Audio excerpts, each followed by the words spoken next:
starting this video all wrong.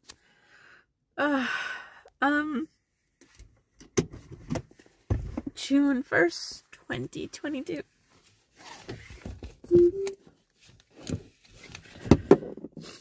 I'm really popular these days.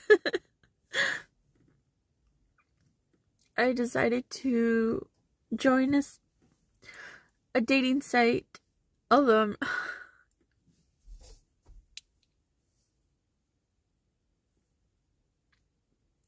emotionally not ready.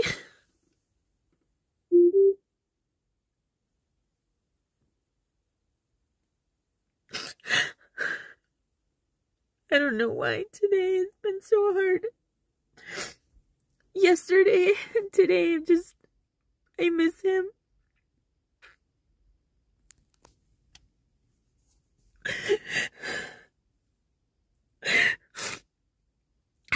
I don't know what I miss. I'm so confused about the way he behaved with me.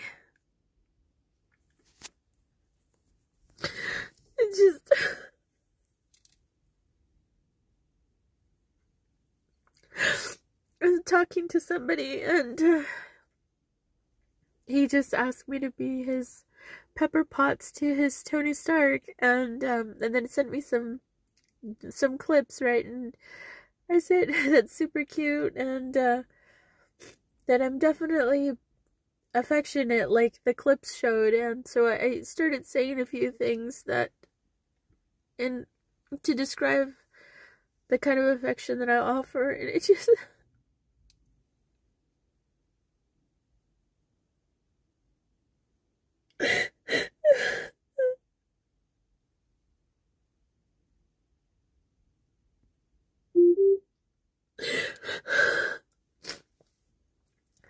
and it made me think of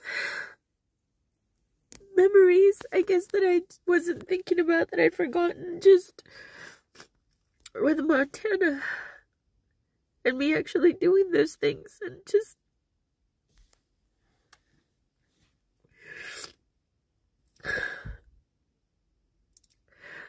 I miss him. My feelings were genuine.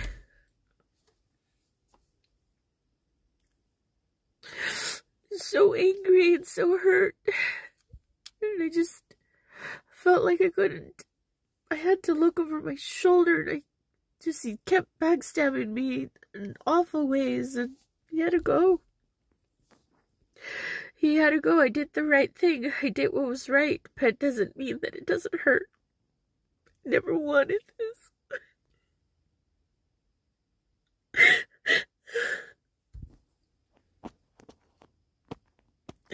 I just miss him.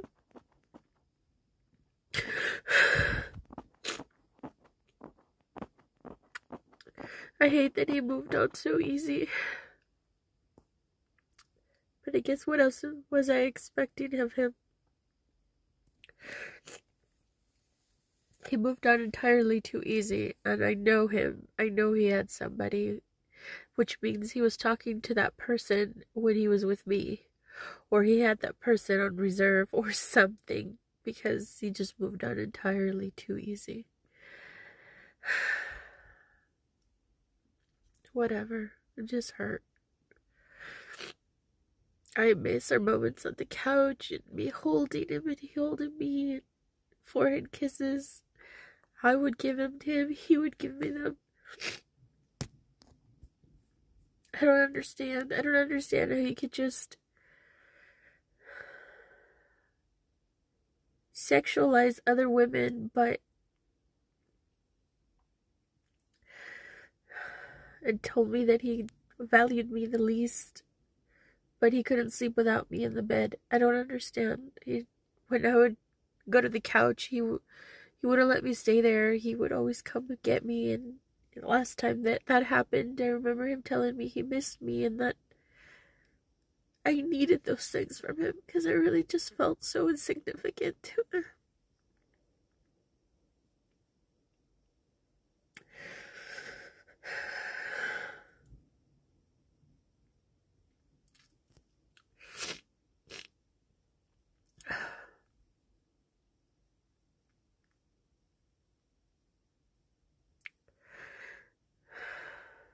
Who the hell's Patrick?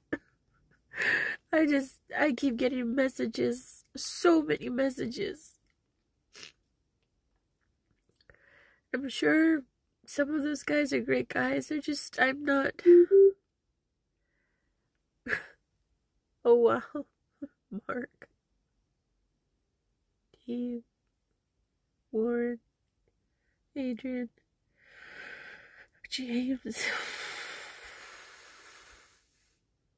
I knew I shouldn't have put myself out there, as I'm definitely not ready, but I just wanted to chat with people. I just wanted to chat with a few guys, and I'm not interested in dating. I have a few date offers, but I'm not interested in dating. I'm not interested in little flirtatious things. I'm just trying to get to know somebody.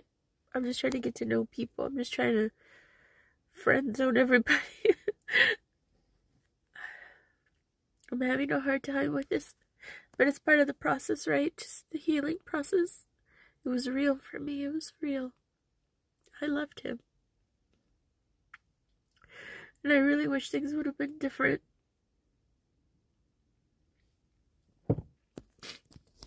Wish Montana wasn't so messed up in the head. I wish that his rationale wasn't so askew.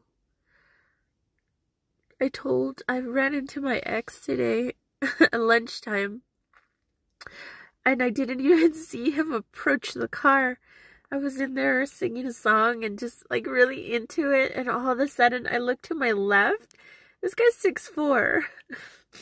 I looked to my left and he was on his bike wearing an orange sweater. Okay, this is how I'm gonna get kidnapped one day because I don't notice things. And he was there. He's like, "Oh, don't stop by my account. Keep going." And and I got out of the car. This guy's 6'4", and just, he's like a grizzly bear. He hugged me. I hugged him. And this is the first time that I've been receptive to him. And I just reached out up to him and hugged me. And today I was wearing this really cute spring dress and tall shoes and a belt and nice earrings, and I was just dressed up for work, and he's like, "You look amazing." He's like, "You're so beautiful." And I said, "Thank you." I really needed to hear that. I really needed that compliment. I said, "I haven't been feeling that great."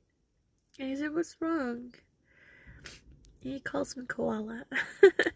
"What's wrong, Koala?" And I was like, "I just broke up with my partner." I said I had to kick him out. And then I started telling him a few things, because I don't want to bombard him with stuff. But I told him a few of the incidents that happened and some of the stuff that he did and how I started losing it. I went into this really dark place and I wasn't myself, and he reached out and just grabbed me. He reached out and grabbed me and held me, and he said, "I can't believe that someone could do all that stuff to you. You're such a beautiful person. You're such a beautiful woman.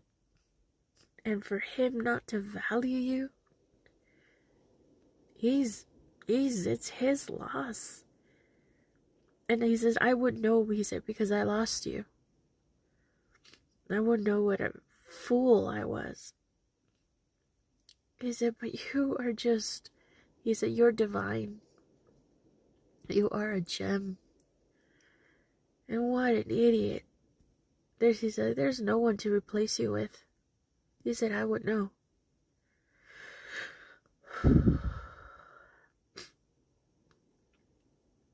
He said one day, he said he's gonna realize, and he's gonna kick himself, because there are no women out there like you. He said, "Don't cry over him."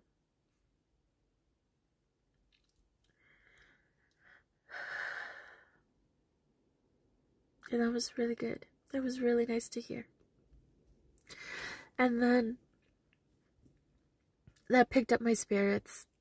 And then I went to work because I was at lunch, right? So I went to work.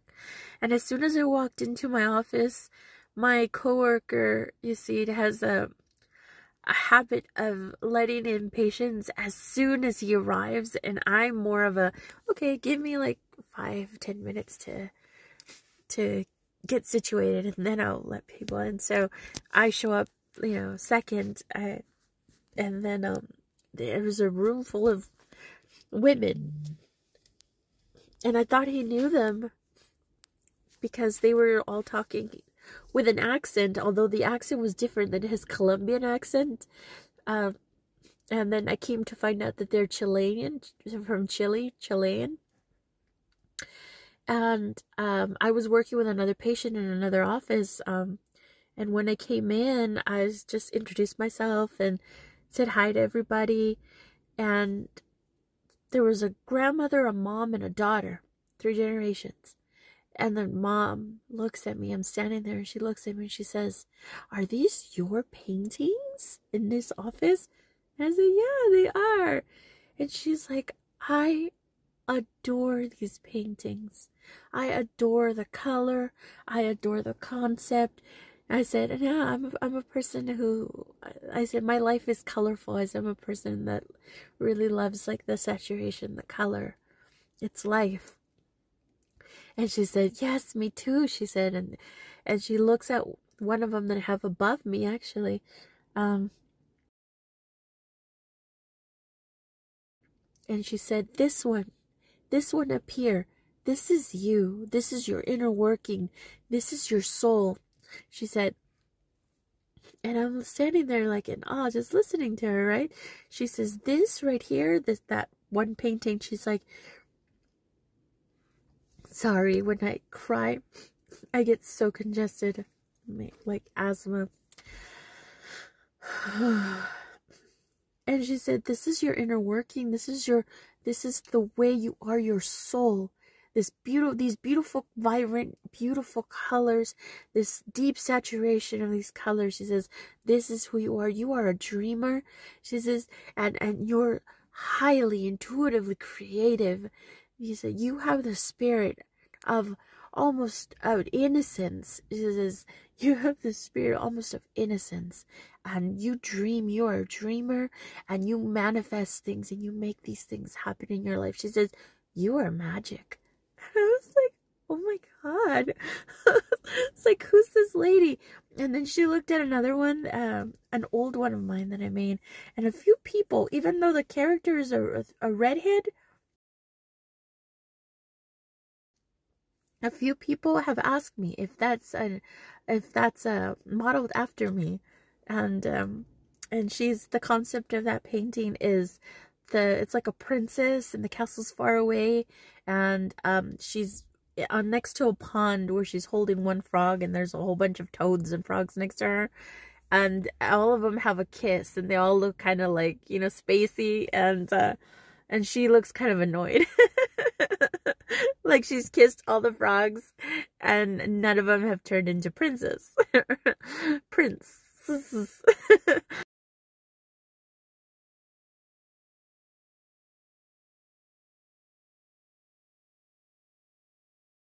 And so, as she said, she looked at that painting and put symbolism in things that I hadn't even realized, like the river that's coming from way in the far back up to the lake where she's sitting next to with all the toads and frogs. And she put symbolism into the little white caps in the water that I put. And to say that those were stages in my life. Those were stages in my life that had to happen, and that they were all leading to this grand lake that was before me. And she said that has yet to happen, but it's coming. And I was kind of like, oh my, what is going on? She said so many things that resonated with me so deeply on a deep level. And she looks at me and she says, "You have a beautiful soul. She says, and I can see that. She says, you glow. You have this glow about you. And it's just, I was mesmerized by what she's saying, right? I'm like, she says, and then grandma over here, she's looking at me, right? And you see the whole time he's just like doing paperwork because he's like very left brain.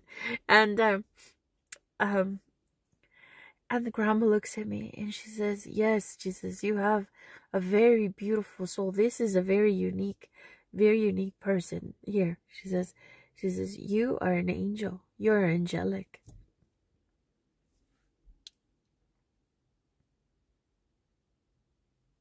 I've never considered myself that, but let me tell you, I feel like a kind person. I feel like a soul that's given a lot and not expecting anything in return from people. I feel like I've been taken so for granted by some of the people that I've loved dearly. And that's where my anger comes out. And it comes out in fury. Because I've been dealing with that since I was a child. And so I guess it's a good idea that I'm addressing these childhood issues with this new therapist. And she sees that. She sees that I need that. I wanted to talk about my ex, Montana, and everything that happened. I wanted to talk about my twin flame and everything that's happened. But she wanted to tackle what's important, which is my childhood traumas. And I agree with her. I agree. I can resolve this whole situation with Montana by resolving my hurt, my trauma, my pain. And she's sending me information. She's sending me so much valuable information that's allowing me to piece things in my life as to why I attract this pain, people that cause me pain, why I attract these awful negative people into my life, and I endure it. I'm comfortable in a way in that trauma because that's what I grew up in that rejection, in that abandonment, in not feeling good enough, not feeling like I mattered, and so I told this lady, I said I've been through some really dark things in this life. I said, but you're right, that is my spirit. I said, I always, even when I'm in these dark places, I somehow always bounce back into this light, into this happiness that I have, this deep-rooted happiness that is maybe the core of me. I said, and she said, you're an angel, she said, here on earth. And she said, you came here to experience these things, to know what it's like to be human. She said, so just take the lessons that these dark places have given you and learn from them. Learn the lessons, because that's what you're here to do. It made me think of my twin flame and how even to this day I tell him he's angelic. I've never considered myself angelic. I've never considered myself that. So for someone to say that I'm from an angelic realm, it resonates with me. And it makes sense because I keep telling my twin flame that he's angelic. And to tap into that energy again. To work at that so he can be in that space. He is a beautiful soul when he's not covered in this that's holding him down like he is. And so I guess it would make sense, right? That he's angelic, I'm angelic. I needed that. I teared up so much. I just kind of hid behind my computer. Like a little kid. I needed to hear this. I needed to hear because what happened with Montana really dragged me down to a place where I didn't recognize myself. I wasn't kind. I wasn't loving. Well, I was loving, but that would come and go, with the trauma, with the triggers that he never wanted to acknowledge. He did from time to time. He did the best he could. I want to say he did the best he could to try to just help me, but he had to help himself, and he couldn't help me. He was the one who hurt me, and we needed someone to help us.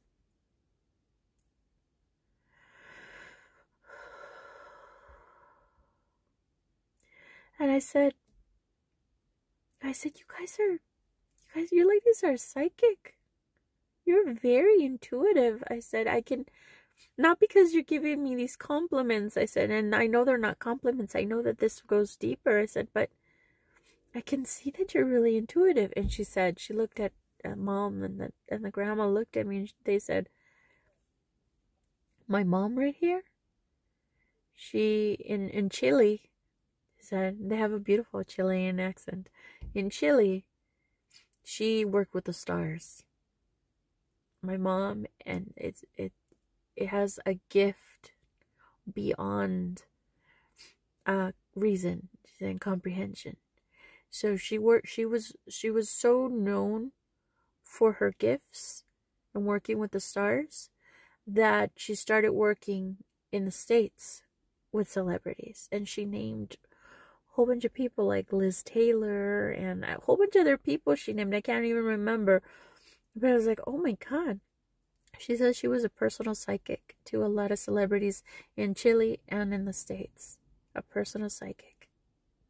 And she says, and I said, well, that runs in the family. I said, you ladies are very gifted. And she says, yeah, I picked up on it too. And she says, my daughter too. And I was like, wow, that is amazing. And she said, I am very thankful, she said, that I met you. And I said, me too. I was like, me too. I'm so drawn to you ladies. She said, I want you to come over to our house. She said, she's like, Americans are very stiff and very, very serious. She says, but we Chileans, we're warm people. We want to invite you over. We want to, you feel like coming over, come over. We want to talk. We want to interact with you. We want to be friends. And she's like, I want to get to know you. I want us to have more conversations. And I said, I'm really drawn to getting to know you too, which I was. I want to get to know the grandmother and the mother.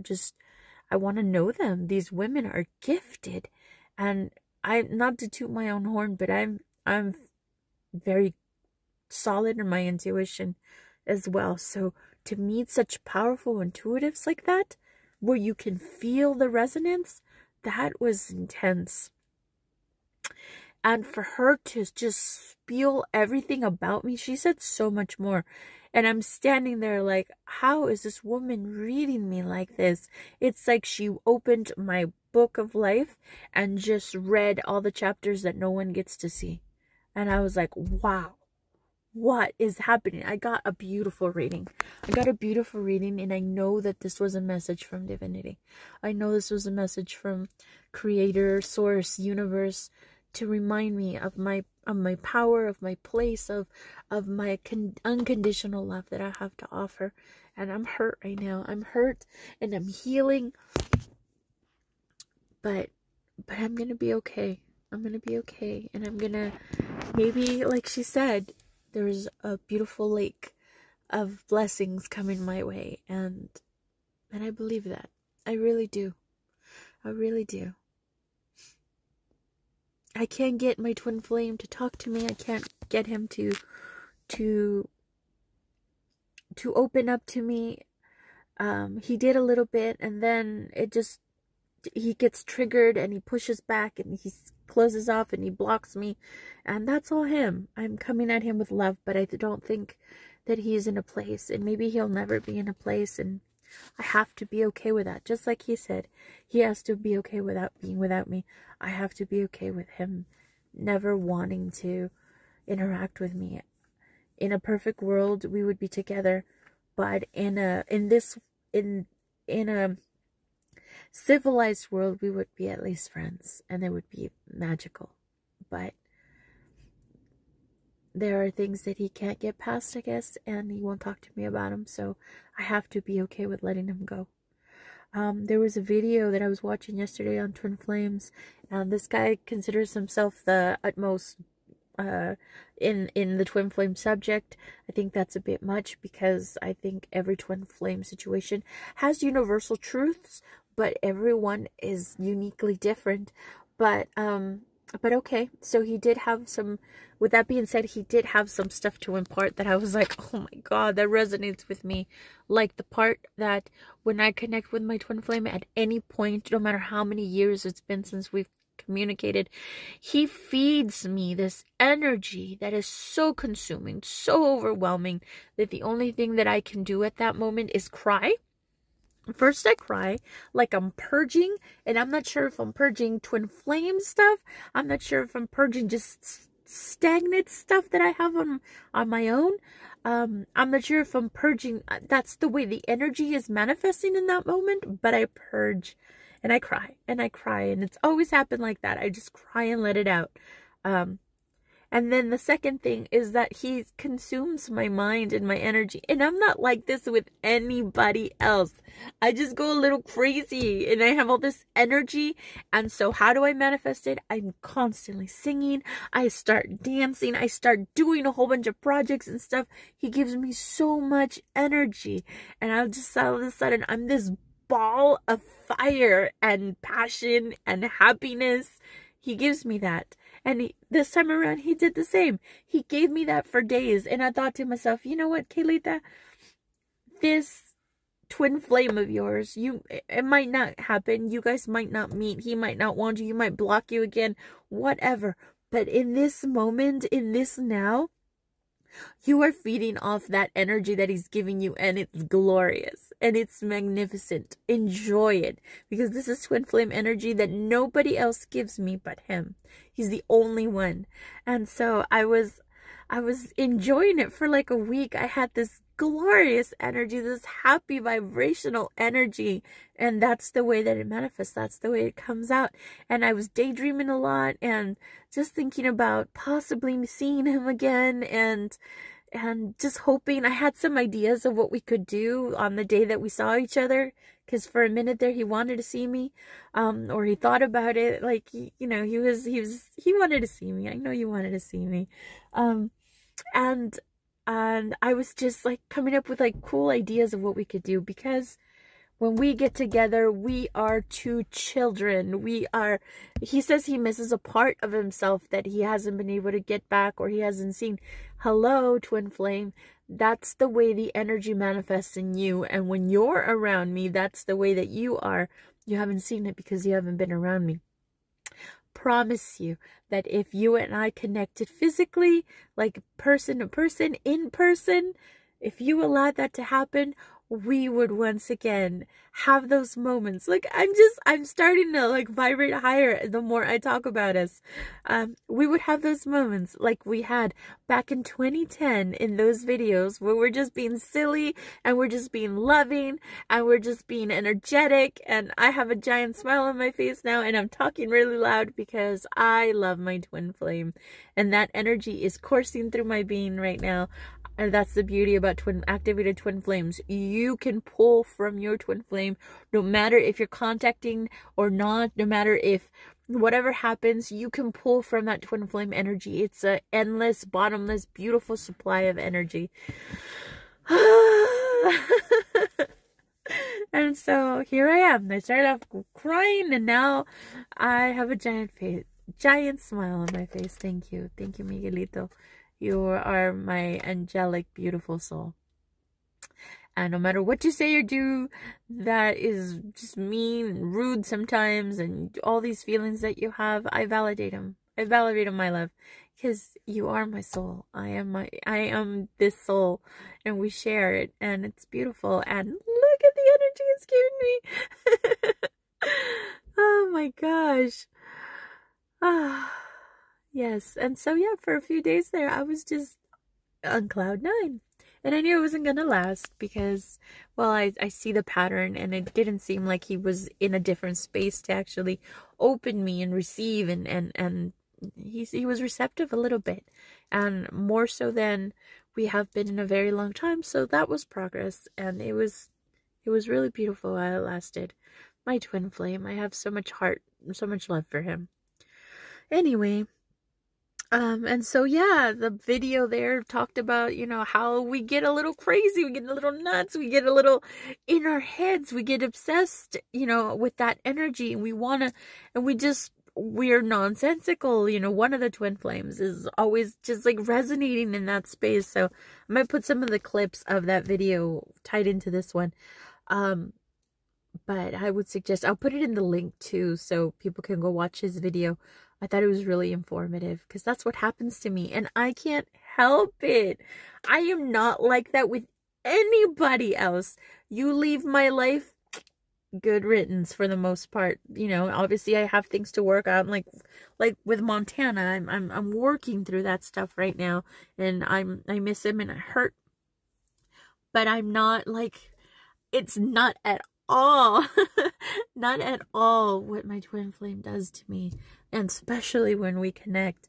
I have had moments where it's been years since him and I connected. It's been years since anything. There's been nothing, and all of a sudden I will burst. I will feel this energy, this melancholy about my twin flame just rise up within me, and I start to bawl. I start to cry. I start to miss him. I start to think about him. And I guess the video mentions that, you know, there are pockets where we think about each other and we connect and we feel that energy, and it just comes out, and it's intense. It's intense. We used to say that we were two suns revolving around each other, because it was true. We were magnetically drawn to each other and just revolving around each other. It was hard for us to separate. I know it was hard for him, even though he was, you know, his mind got consumed by other things. I know that he still cares about me. I know that there's a part of him that maybe cares about me a little bit more than he's willing to ever say. You know, and when I told him, "Why do you hate me?" I asked him this time around. He said, "You think I hate you?" Is how he wrote it. And maybe not. Maybe you don't hate me. Maybe you hate the fact that you still care about me the way that you do, the way that I do. I think we're synchronized a bit in that, and I'm more open and receptive to that, where he's more drawn back. And there's so much that I do remember, and there's so much that I don't remember that I've blocked. And that's part of also the PTSD my therapy is talking about. I have a lot of PTSD. Disassociation is what she's calling it. I have disassociation because of all the traumas that I've been through, and I've blocked when I get hurt by somebody. It's really hard for me to recollect all the information, because I almost, my brain wants to protect me, and so I almost immediately start blocking memories. And so there are things that I don't remember about my twin flame. There are chapters in a relationship that I don't remember. He wanted to remind me, but we never got to that point. I got too annoying for him, I guess. But yeah, so I'm dealing with disassociation at this point in my life, and my therapist has given me some tools as to reflect on that, and she wants me to think about situations in my life that have caused trauma, and what we can do to address each one of them. So I have a feeling I'm going to do a lot of crying with her, because she's tackling big stuff. Anyways, I got my babysitter today because I needed to come out and write and reflect and think. I miss Montana. I miss you. I miss my twin flame. I miss you. I allowed my ex to just hug me and hold me. And I saw him today like that, and all of a sudden I saw how handsome he is, how boyish good looks he has, how boyish blonde gorgeous hair, and how he looks at me with those big blue eyes and his big grizzly arms, and how he worships me, he loves me, he holds me. He's like, you and I, he said, you and I will always have that connection. And I don't have anything to say about that, but at least in this moment I allowed him to just hold me, and I needed that. I needed that big hug. I haven't been hugged since Montana left, so I needed that. I can't. This is my healing process. I just have to keep moving forward.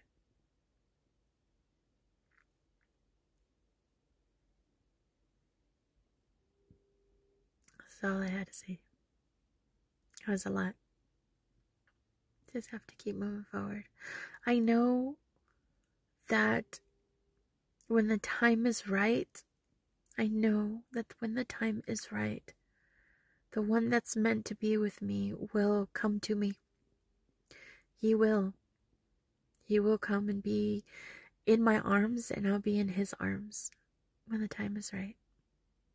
And that's the way it will be. Mote it be. Mote it be.